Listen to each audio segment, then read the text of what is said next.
Bueno, yo les voy a hablar sobre lo que es la región basal.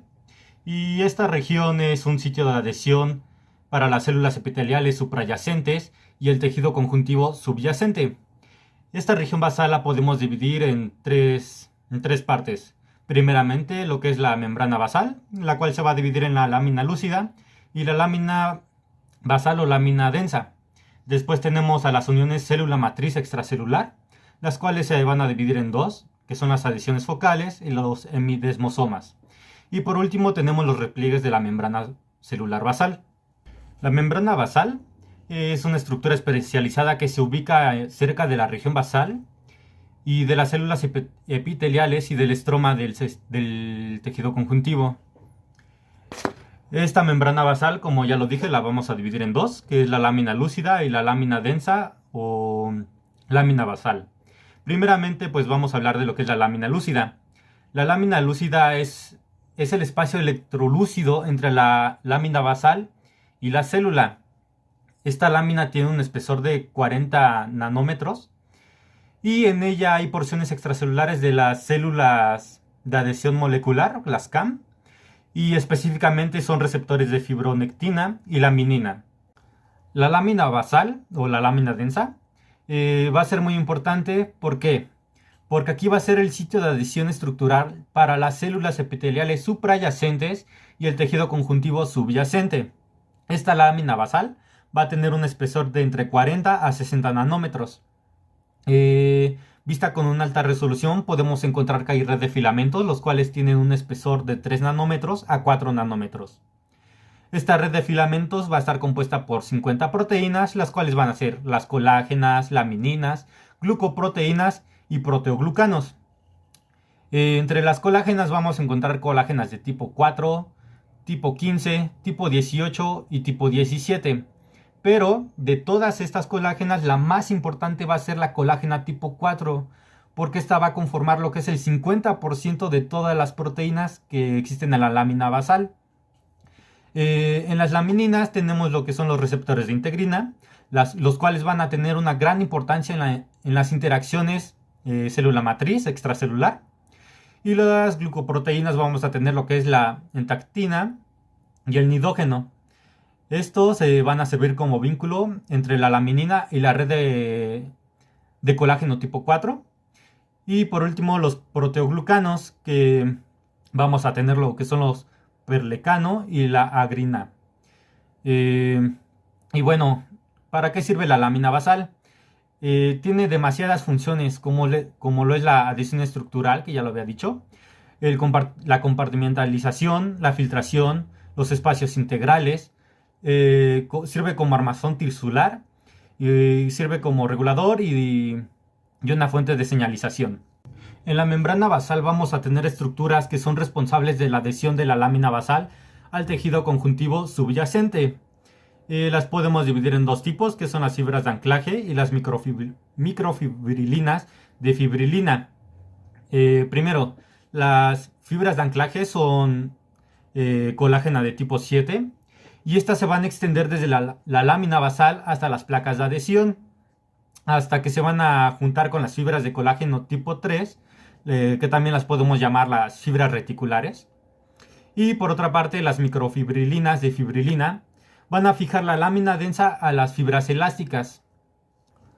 La siguiente imagen es una fotomicrografía de un corte de tejido epitelial traqueal ciliado pseudoestratificado. Este fue teñido con hematoxilina y eosina. Y claramente aquí podemos observar lo que es la membrana basal. Esta membrana basal se ve homogénea y muy densa, y claramente podemos observar que se encuentra por debajo del tejido epitelial. Las uniones célula matriz extracelular van a mantener la integridad morfológica de la interfaz del epitelio y el tejido conjuntivo.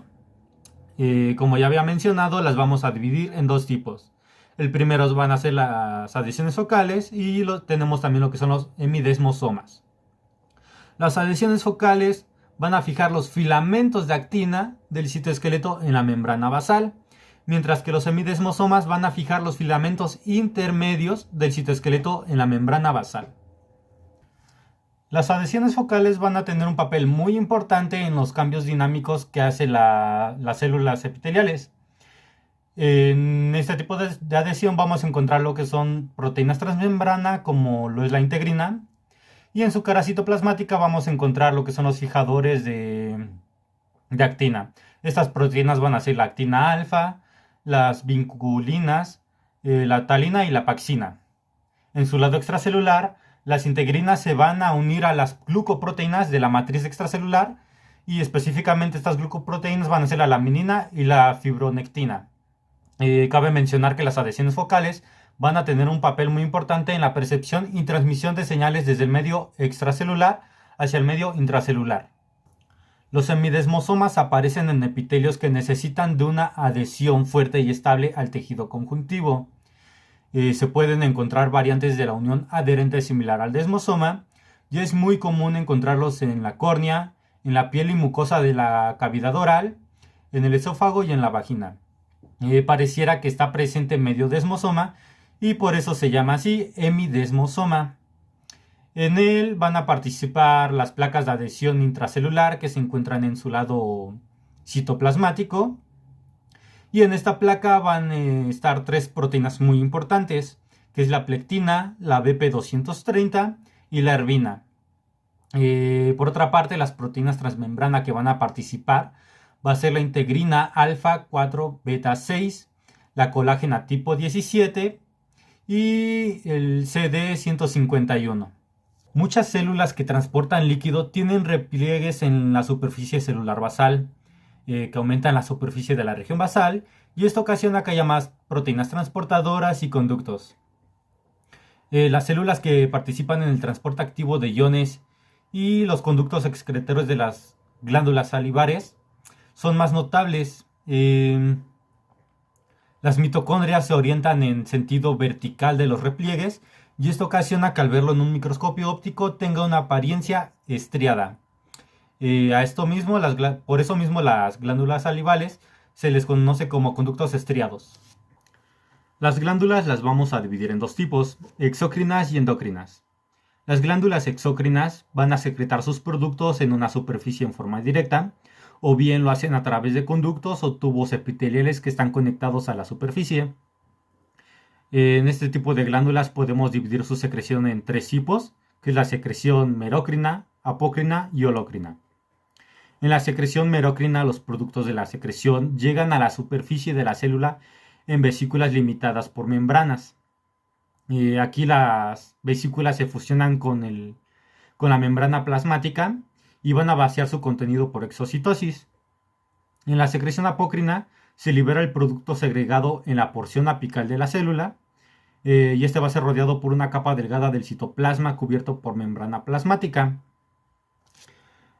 Por último, en la secreción holocrina, el producto de la secreción se acumula dentro de la célula en maduración, pero esta a su vez va a sufrir una muerte celular programada. Por esto los productos de la secreción, como los deterioros celulares, se van a eliminar hacia la luz de la glándula. El otro tipo de glándulas son las endocrinas, en estas cuales no poseen sistema de conductos, por lo que secretan sus productos en el tejido conductivo.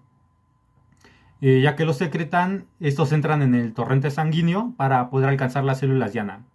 Los productos de este tipo de glándulas van a ser las hormonas. Las glándulas exócrinas todavía las podemos dividir en dos tipos.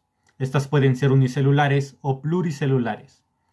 En las unicelulares, estas van a tener una estructura simple, y el componente secretor consiste en células individuales distribuidas entre otras células no secretoras. Un gran ejemplo de estas células son las células calciformes. Por otro lado, las pluricelulares están compuestas por más de una célula, y estas van a tener una estructura un poco más compleja. Estas todavía las podemos diferenciar por su conducto o porción secretora. En el conducto este puede ser no ramificado, el cual lo vamos a nombrar como simple. Puede ser ramificado, que será compuesto, o bien este puede terminar en un saco dilatado, el cual lo vamos a llamar túbulo alveolar. En su porción secretora este puede tener forma de tubo, por lo cual se le va a llamar tubular, o bien puede terminar en matraz o uva, el cual va a ser alveolar, o acinar.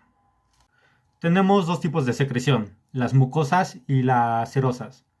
Las mucosas van a ser viscosas y babosas, y al ser vistas mediante microscopía vamos a encontrar que el núcleo es aplanado contra la base de la célula.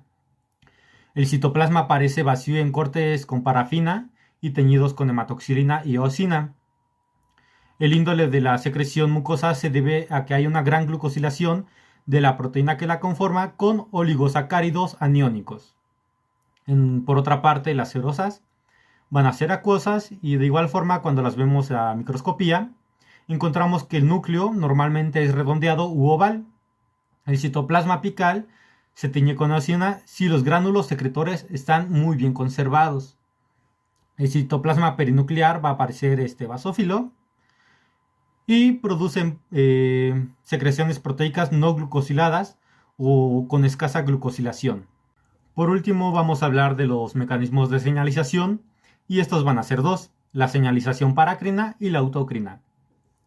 En la señalización parácrina las células individuales secretan sustancias que no alcanzan el torrente sanguíneo, por lo que van a afectar a otras células cercanas. Las células parácrinas van a secretar su contenido en la matriz extracelular subyacente y alcanza a las células diana por difusión. En cambio, la autócrina, muchas células secretan moléculas que se unen a receptores de la misma célula y después van a crear vías de retroalimentación negativa, esto con el fin de modular su secreción. Un gran ejemplo son las células del sistema inmunitario.